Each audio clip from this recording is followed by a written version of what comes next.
Today we are going to discuss another experiment that is related to servlets. Before going to this servlet concept, so we have to get the difference on different kinds of websites. So generally there are mainly two types of websites available over the internet. So that is static web pages, static web content page, and dynamic web content page.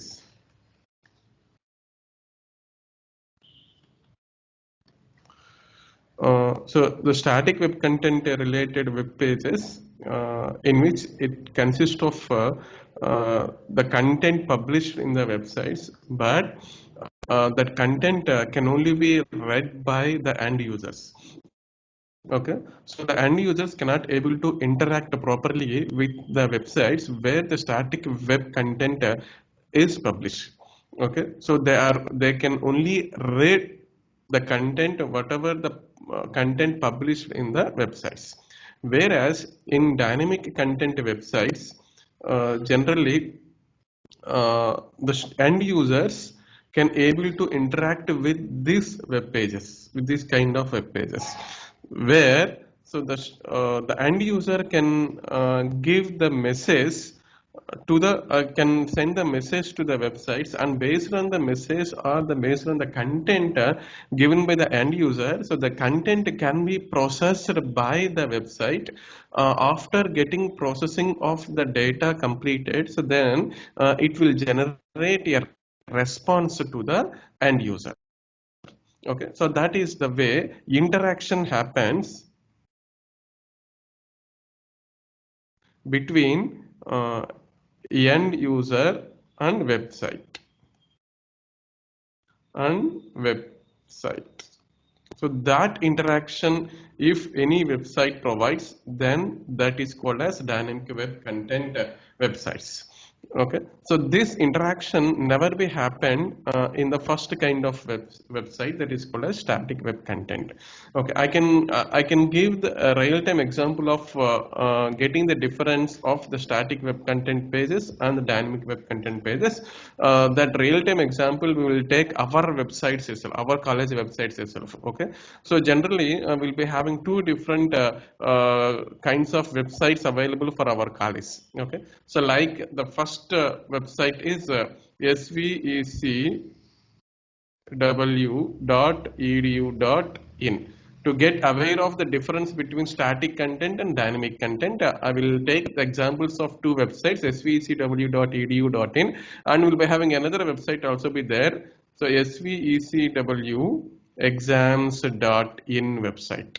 Okay, so as you already get aware of these two websites, I can show the home page of each and every website. So then you can get the difference of the static web content and dynamic web content here. So I'm going to the browser.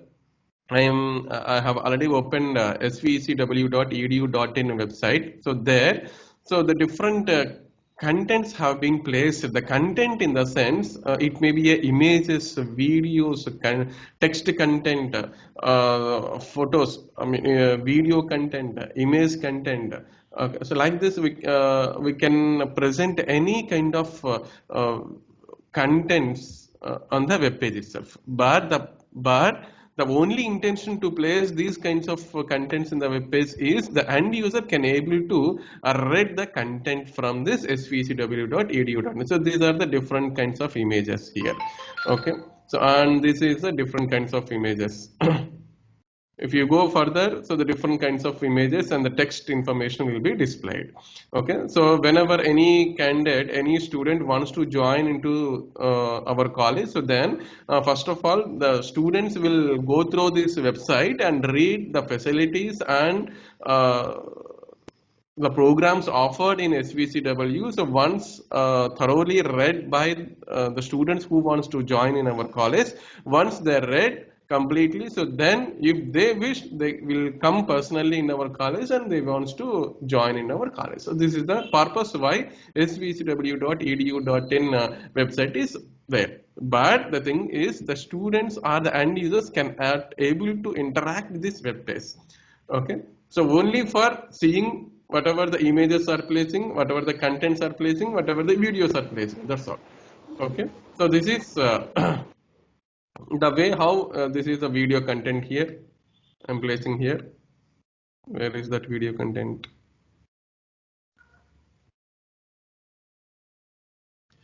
Yeah, so whatever it may be. So this is svcw.edu.in. So this kind of website is called as static web content websites. Okay, so I think you all the students who got the meaning of static web content websites.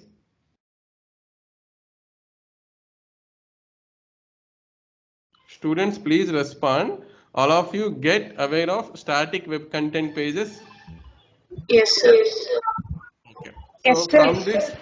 from this students cannot able to interact perfectly. So whereas if you go to svcwexams.in website, so here so much type of dynamic contents available in our svcwexams.in. Okay, so here the first point, so we can able to pay your examination fee online. Okay, and you can able to see the examination results. Okay, I can able to see the consolidated results. Okay, and you can able to see whatever the different kinds of timetables available and the notifications available. So all these kinds of links will be automatically and will be generated dynamically by the administrators. Okay, so here this link will be published on the 12th 10 2020. So before 12th, so there is no link here. Am I right? Okay, so this link will be enabled on 12/10/2020. So before 12, so there is no link available here. That is a point. So some sort of dynamic nature is there in our svcwexams.in. Okay, so suppose if you go to consolidate result, so if you click on consolidate, it is asking for username. So here this sort of nature is called as interaction between the end user and the website. So here the website is asking for the registration number to the end user. So this is this text box meaning is asking the registration number from the end user. Okay, suppose if I am typing registration number here, suppose for example I am typing 16B01A0346. Whenever I am typing 346 and then click submit, so then it automatically populate the dynamic content. This is the dynamic content. So why this is dynamic content? Because this complete results is concerned to this particular student only. So it's not common result for all the students. But whereas SVCW content is a common content for all end users who are viewing. Am I right? So you got the point. So if I am typing the registration number here and then click submit, so then this is one type of nature, one type of interaction nature between end user and the website. And so once interaction completed, so this is the message I am sending to the website. And after receiving this registration number by the website, so then it will process something behind the end user and will do some process, will get the data, and that data will be sent over to our page again, return to our page again. So then after processing will generate the content like registration number, branch name, and 4 semesters, I mean 8 semesters results. All these things will be placed here. Okay, and I'm telling you, so this content is a dynamic content. Why this is dynamic content? Because this content is concerned to this particular registration number only. It's not common content. It's static. It's not a static content and a common content for all end users. So that's the thing why it is called as dynamic content. Okay.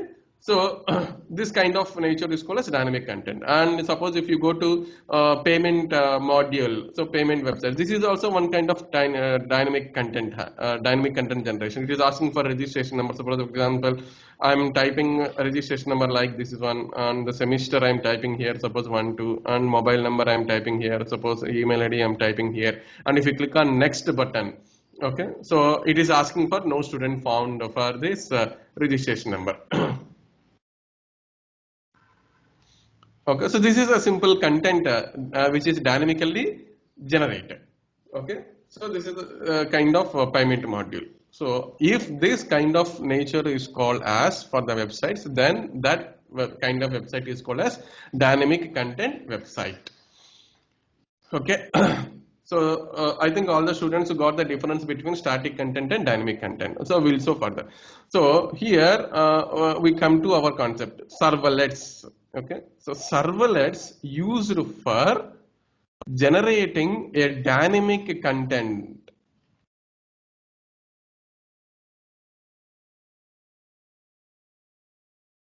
on the websites.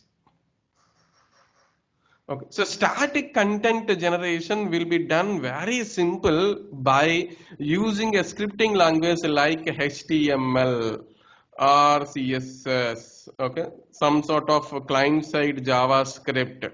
So all with these features only, so the static content can be generated on the websites. Okay, but whereas we need to have some sort of programming language kind of nature for generating a dynamic content on the websites. Okay, so we have taken a Java programming language. Okay, as a Java programming language, with the help of Java programming language, so we can able to generate a dynamic content on the websites. Okay, so that kind of dynamic content generation concept in Java done by a concept called a servlets. Okay, we'll see what is a servlet and what are the different components of servlet and how we have to do write the servlets program for generating the dynamic content on the websites itself. Okay, and then okay. So as we already discussed the static web content. So here this is the end user. End user places the website on the web browser, and the web browser once the web browser got the website name by the end user, so then that website will be placed as a HTTP request. This is again a CN concept. Okay, so computer network concept. So the website name will be placed as HTTP request to the web server. This is another new word. Okay, web server is a kind of a server. So as we have developed different kinds of servers. It starts from the first experiment itself. Okay, so can you tell some of the servers you designed starts from the first experiment to till now? Please respond, students. If anyone starts from the first experiment to this day, have you developed any kind of servers? HTTP. RMI servers. Very good, RMI servers. The servers which you developed by yourself, I am asking you. Very good, RMI servers you are developing, you have developed. And then any other servers? Any other servers you developed? TCP unit. Very good, TCP server you design. And any other servers you design?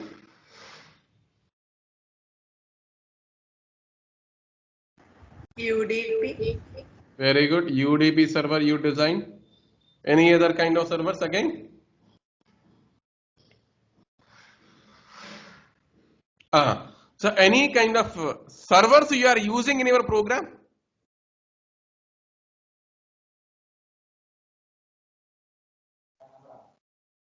Any kind of server facility you are using in your program till now? PHP, sir. SQL. Very good, SQL. SQL you are using as a server. Okay.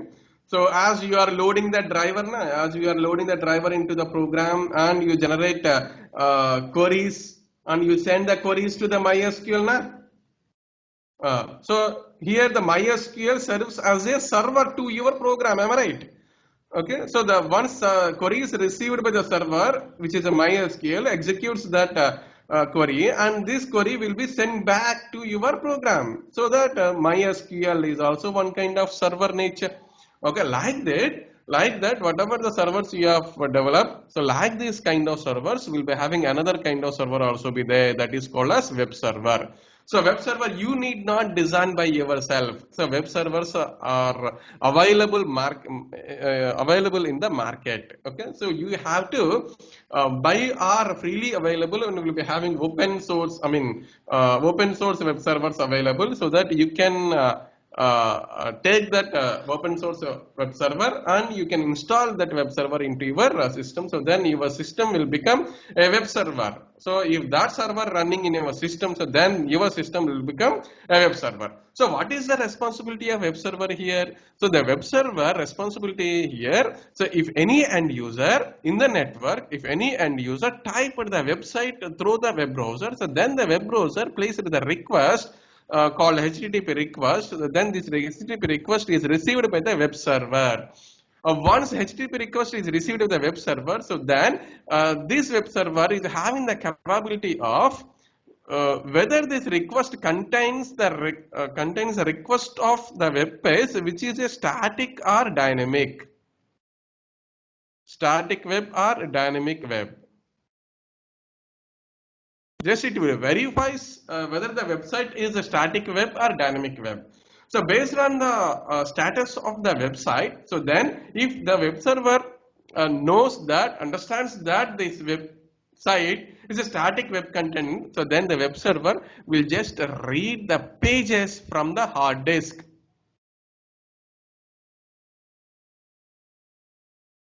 Will just read the files from the hard disk. All the pages related to that static web. Okay, suppose for example this is a index.html and this is a first.html, this is second.html, like this several HTML pages are there. Okay, all these HTML pages are stored permanently in the hard disk of the web server. So then the web server, since the requested website is the static web content website, so that the web server will just simply read all the static web page files are in the format of HTML from the hard disk, and as it is, these contents will be sent back through the HTTP response to the web browser. Then once all these HTML content are received by the web browser, so then the web browser will just display all this HTML content to the end user. So then once HTML content is displayed on the web browser, so then the web page is displayed perfectly to the end user. So then the end user can able to read the content from the HTML through the web browser. Okay, so this is the way how the static content generation will be happen. Okay, understood the point. So this is and the dynamic web content. So behind the scenes, I'm explaining you behind the scenes of the end user. Okay, so as usually the end user typed the website on the browser. Then this website will be sent to the web server as HTTP request. Then the web server understands that this is a dynamic website. Okay, so once the web server recognizes that it is a dynamic website, so that instead of reading the content, static content from the hard disk, okay, then the web server will read the content from the request as request parameters. Okay, so as in the previous example, I have typed some registration number. So that registration number here in this context called as request parameters.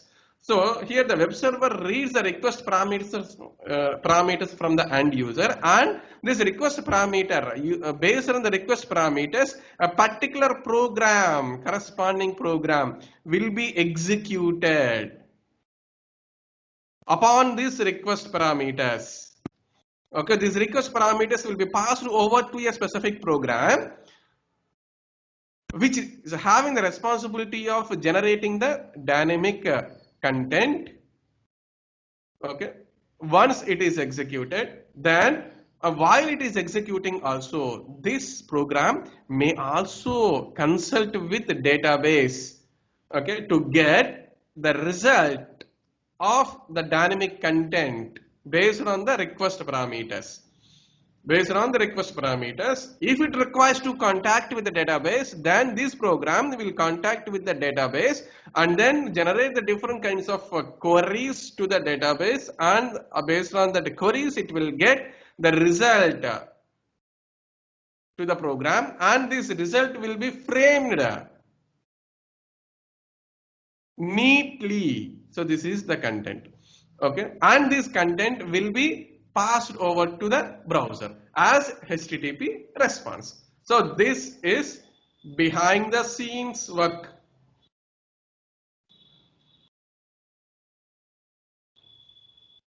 Okay, so this space is also same as this space, am I right?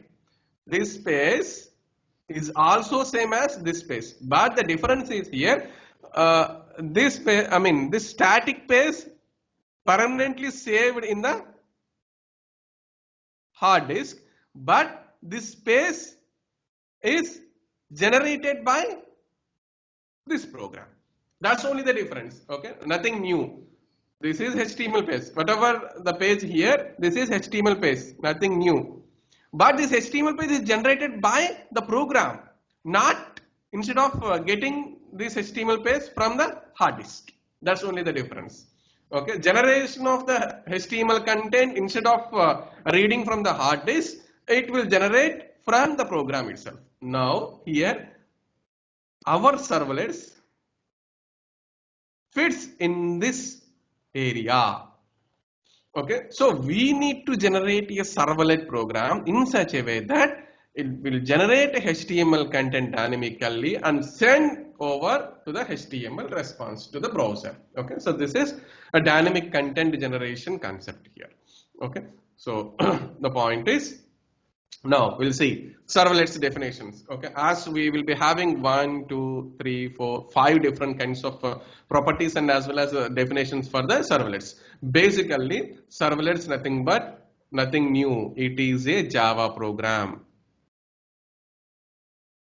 It is a Java program, nothing new. So, but this program is in the context of a website, so that it is given as a specific name. That name is called as here servlets.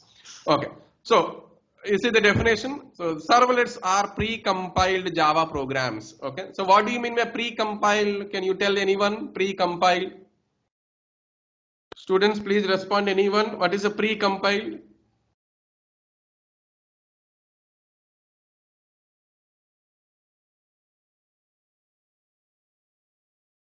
Students, anyone who knows a pre-compiled? The name itself says pre-compiled. Compiled programs. Compiled programs. Okay. Okay. Any other one? To compile in advance. Compile in advance. In Okay. advance. Okay. Very good. Very good. Next. Any other students?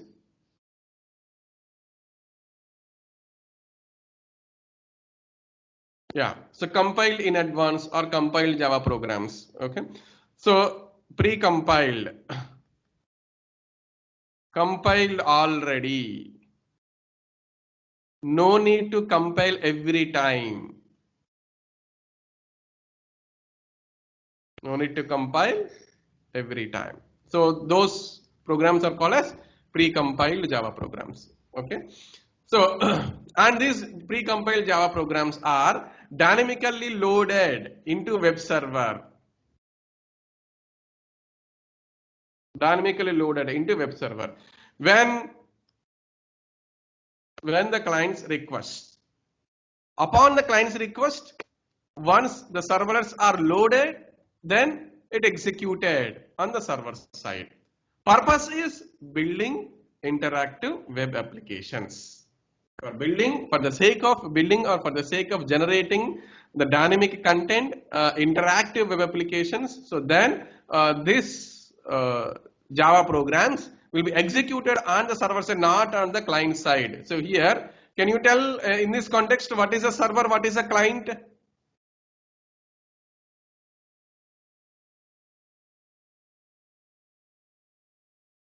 Students, please respond in this diagram. What is a server? What is a client?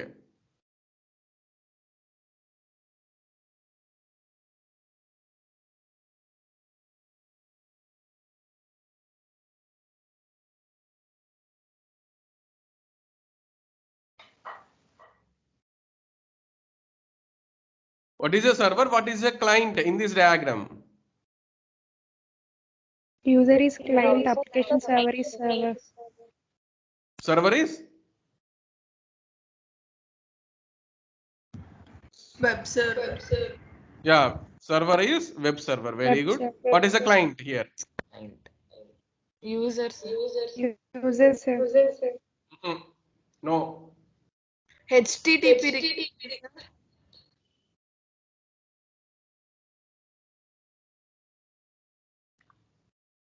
Precompiled Java program.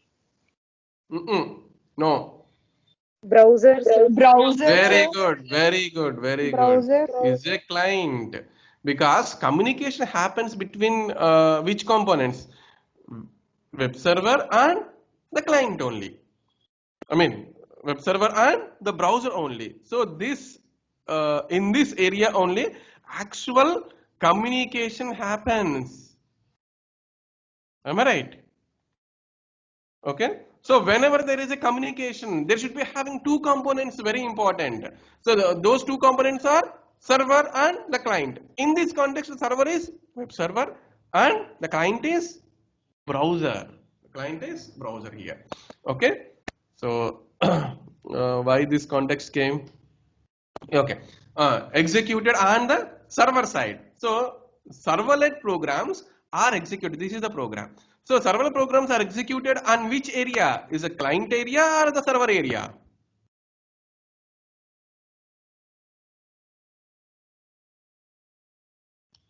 This serverlet program are executed on either server side or client side. This is the browser. Side. Client side or the server side? Client side. No server side. So చూడండి ఈ programmes అన్ని ఎక్కడ ఉన్నాయి, ఏ side ఉన్నాయి?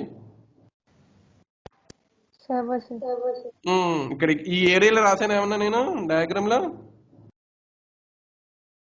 ఈ ఏరియాలో రాసాను ఏమన్నా డయాగ్రామ్ లో? ఏమి లేదు కదా. సో క్లయింట్ సైడ్ ఏమీ లేదు, ఓన్లీ ఎక్కడ ఉన్నాయి ప్రోగ్రామ్స్ అన్ని? Server side. Okay. So our Java programmes also executed on server side. Okay, that is. And again you see another definition. It provides server side component based platform independent. As we developed servlets using Java, so that the same Java feature will be applied to servlets also. So because Java is a platform independent, so the servlets also platform independent program. Okay. So why it is server side component? Because it is executed on, why it is server side component? Because it is executed on only server side. So that it is a server side component. Okay. So purpose is building web based applications. Okay, that is. So what is the main responsibility of servlets? The main responsibility of servlet is it will process the HTTP request and generate the HTTP response as per the diagram if you see. Okay. So reading the request parameters. So from where the servlets read the parameters? So from HTTP request only. Okay. So that whenever the program reads the request parameters, nothing but this program process the request parameters. Am I right? Process the request parameters. Okay. So that it will process the HTTP request and generates. This is the dynamic content. Am I right? So this dynamic content will be generated as HTTP response. HTTP response. Very good. Okay. So that it generates HTTP response dynamically. Okay. And then, so another important feature. Okay. Servlets runs at server side so that it does not check the browser compatibility. Am I right? Okay. So irrespective of the browser. So the browser may be an Internet Explorer or the Chrome or the Mozilla or the what are another browsers like Opera. So like this. So if you place any websites from any kind of browsers, okay, the servlet can able to execute and send the response HTTP content to any kind of browsers. So there is no specific compatibility of the browsers for the servlets. Am I right? Okay. So any website is having the restriction to view only in the Chrome, only in the Mozilla, or only in the Opera. Like that, we don't have any kind of websites in the internet. Am I right? Okay. So maximum of all the dynamic content generation programs will support to have any kind of web browsers. Okay. And you see, the servlets can access the entire family of Java API. Okay. So can you tell some sort of Java APIs whatever you have used so far? So any kind of packages available in Java as API only, okay. So all these kinds of APIs we can directly use inside the servlets. You can use JDBC API, you can use RMI, collection framework, util package, strings, dates, networking, TCP, UDP, every kind of APIs we can able to use, and the servlets can allow to use all core Java APIs in servlets. So that we can say that servlets are not a new concept. It is just like a Java program. Okay, that is. And the next one is servlets. You see a simple flowchart diagram for servlet execution environment in web server. Okay, so what is the first step here? By seeing this diagram, you can understand how the servlets executed. Okay, so I don't explain in detail. Okay, so if anyone understands this diagram, you can unmute yourself and tell the status and the working nature of the servlet.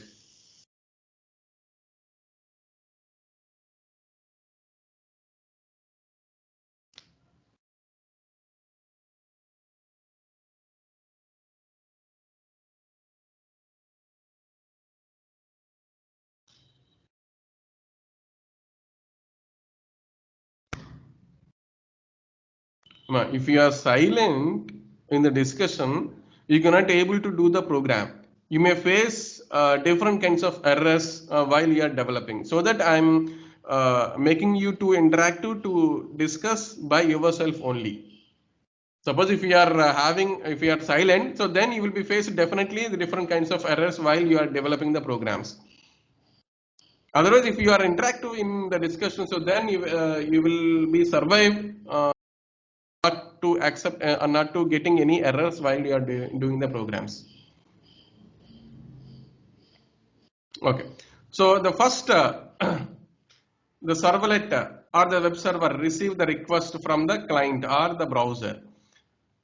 Okay, for execution of a servlet, yes, the server receives one particular HTTP request.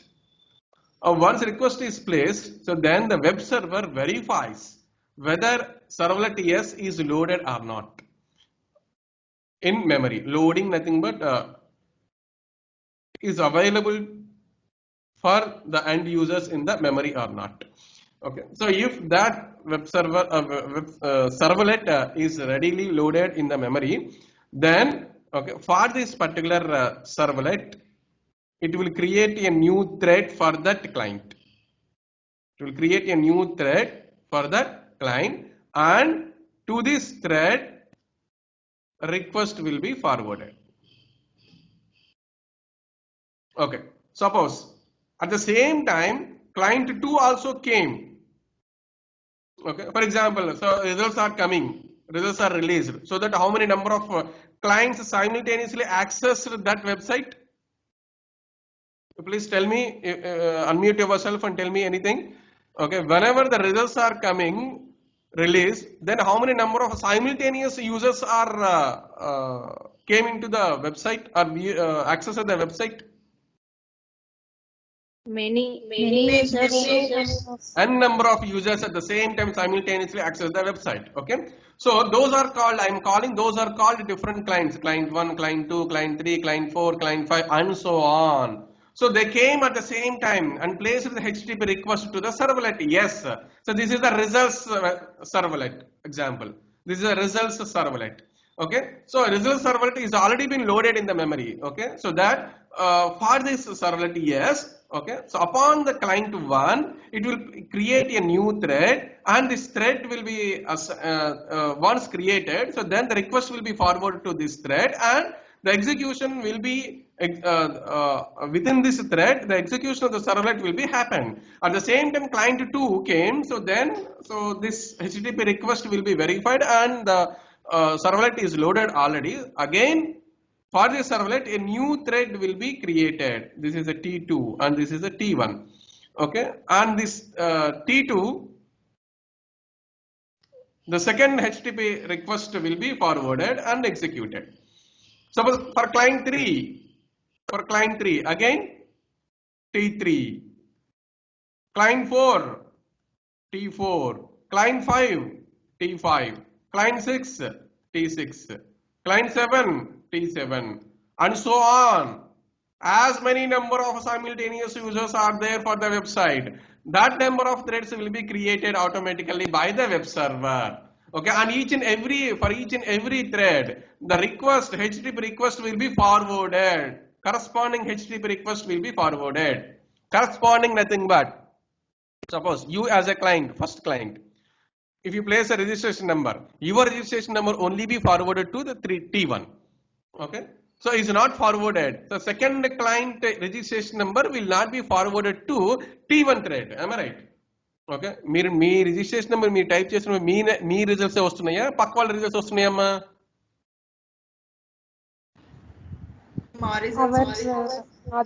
మీరు type చేసిన results వస్తున్నాయి. అంటే ఇక్కడ విషయం ఏంటంటే, మీకు HTTP request, మీరు పంపించిన హెచ్టిటిపి రిక్వెస్ట్, మీ రిజిస్ట్రేషన్ నెంబర్ తో కలిగినటువంటి హెచ్టిటిపి రిక్వెస్ట్, ఓకే, సో మీకోసం తయారు చేసినటువంటి థ్రెడ్ కే అసైన్ అవుతుందండి.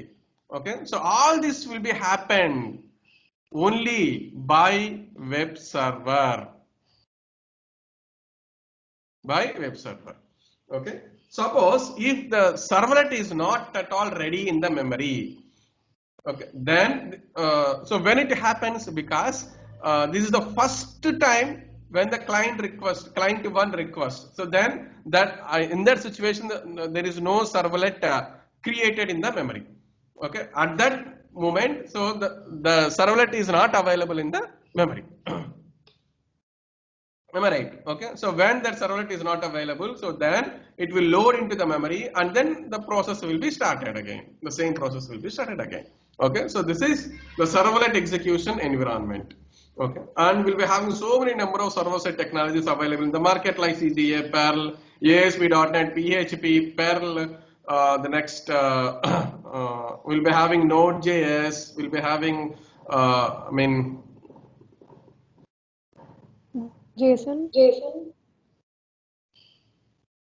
JSpace, and we'll be having Flask. We'll be having Python, Django. So many number of server-side technologies available in the market. Okay, I think you already learned PHP in your ekadamma Technology. Web application. Web development. Very good, very good. You learned already one of the web server-side technology, PHP, in your web application subject in your second semester. Now you are in third year first semester. In this third year first semester, you are learning another server-side technology that is called as serverless. Okay, so here up to third year, so you learn two server-side technologies. One is PHP and another one is serverless. Okay, and in different kinds of workshops if you attend, so you can able to learn Node.js, okay, Flask and Django, like that. Okay, that is. And so what is the speciality in our servlet mechanism? Why this is servlet most popular than any other previous server-side technologies, only because of threading mechanisms that is not available in PHP. Okay, so core Java threading concept gives most popular to the servlet technology. There is only the reason of threading mechanism implemented in the servlet. Due to that kind of reason, servlet becomes most popular, okay, than any other previous server-side technologies. Okay, so as you already discussed, okay, this is the client 1 request, this is client 2 request, this is client 3 request, this is client 4 request. For each and every request, it will create a new thread, and this thread will be assigned to servlet. Okay, so I think you already know about the threading mechanism in core Java. Am I right? Yes, sir. So Yes, you sir. only learn threading concept for the sake of learning purpose only. So this is the real time example. Master మీరు నేర్చుకున్నారు వదిలేసాము అంతే అని చెప్పేసి అనుకోవటం కాదండి. So this is the real time example of where multi threading implemented in servlets. Master మేము నేర్చుకున్నాం వదిలేసాం అంతే, అసలు ఎక్కడ వాడతారు ఏంటండి అని చెప్పేసి అడగొచ్చేమో మీరు. So this is the example, real time example where threads are used real time. Okay, that is okay. And then another very important component in web server, that component is called as servlet container. So container, so what do you mean by container? What do you mean by container?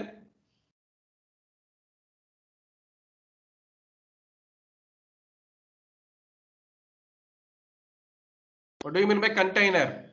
What is the English meaning for container? Store something. Okay, stores something. Stores something. Contains something. Am I right? Container contains something. Just like a box, just like a tiffin. Am I right? Ante kada container. Just like a bag. These are all the containers or not? Okay, tiffin is a box. Okay, so they're all different containers. Am I right? Okay, so here, okay, so if the bag contains books, then this is called as book bags. Am I right? Okay, if the box contains lunch, then it is called as lunch box. Am I right? Okay, what is servlet container? A container Contains servlets. Contains servlets. Very simple. It's a servlet objects. Container, servlet container is just kind a box of different kinds of servlet objects that have been deployed in a specific web server. Okay, so in previously we are talking very frequently. So servlet is there in the web server contains web server servlets like that. But exactly the meaning is not web server contains servlets. Okay, web server contains a servlet container which contains all servlet objects that have been deployed. That is exact sentence. Okay, so all kinds of web servers available in the market contains a servlet container. It's just like a box which consists of all servlet objects that have been deployed in the web server. Okay, so usually is a components of web and application servers.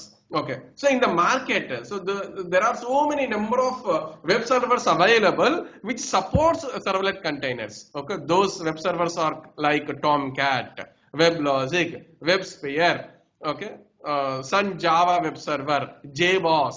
Okay, like this we'll be having different kinds of popular web servers available in our market. Okay, so for learning purpose we just use as only Tomcat as web server for execution of servlets. Okay, So what this servlet container will do upon the servlets? Okay, ఏం చేస్తుందండి? So as a first step, it creates a servlet instances. What do you mean by instances?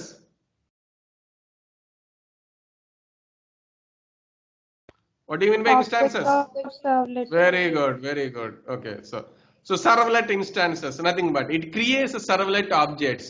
As you are the programmer, you need not create the object of the servlets. Just you take the responsibility of implementing the definition for the servlet only. Okay, so once you implemented, so there is no necessity of creating the object from the servlet by the programmer. It will be taken as a responsibility by the servlet container or as well as web server. It creates a servlet instances, loading, as you already discussed in the previous flow chart. Okay, it will load into the memory, it will unload from the memory, okay, and creates, manages the request response objects, and then managing the servlets. Other tasks for managing the servlets. Other tasks, nothing but, okay, sending the HTTP request, and after completion of the dynamic content, it will return back that response to the client. So like this, we'll be having different kinds of tasks with respect to the servlets will be done by the web server. Okay, so and the servlet container, the web server only supports HTTP protocol to exchange request and response. It doesn't support any other protocols. It only accepts, the web server always accepts HTTP protocol, hypertext transfer protocol. Can you tell what is the purpose of HTTP protocol?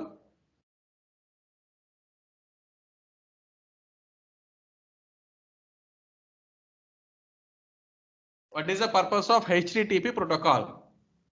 As you already learned in computer networks, I think.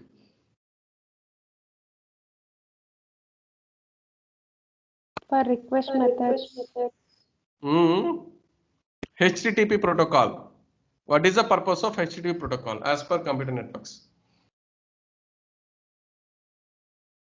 For requesting data and What kind of data? Registration. websites like queries and objects lists. No. Content available in websites. Contains? Available in websites. What kind of contents are there in the websites? The HTML. In which format? The content is framed in the websites? HTML document. Very good. So HTTP protocol is a kind of protocol which is used for transporting only HTML. So that's the reason why HTTP. Can you acronym for HTTP? Acronym for HTTP. Expand HTTP. Hypertext transfer Client protocol. server protocol. So is a transfer protocol which is to be transported, hypertext to be transported. Okay, so hypertext how to generate? Using HTML only. Am I right? So that HTTP protocol will transport only HTML content. So that this kind of protocol called as HTTP protocol, and this HTTP protocol supported by web server. Okay, like this. And the web servers itself takes the responsibility of creating threads for each and every request also. Okay, so this is a servlet container inside the web server itself.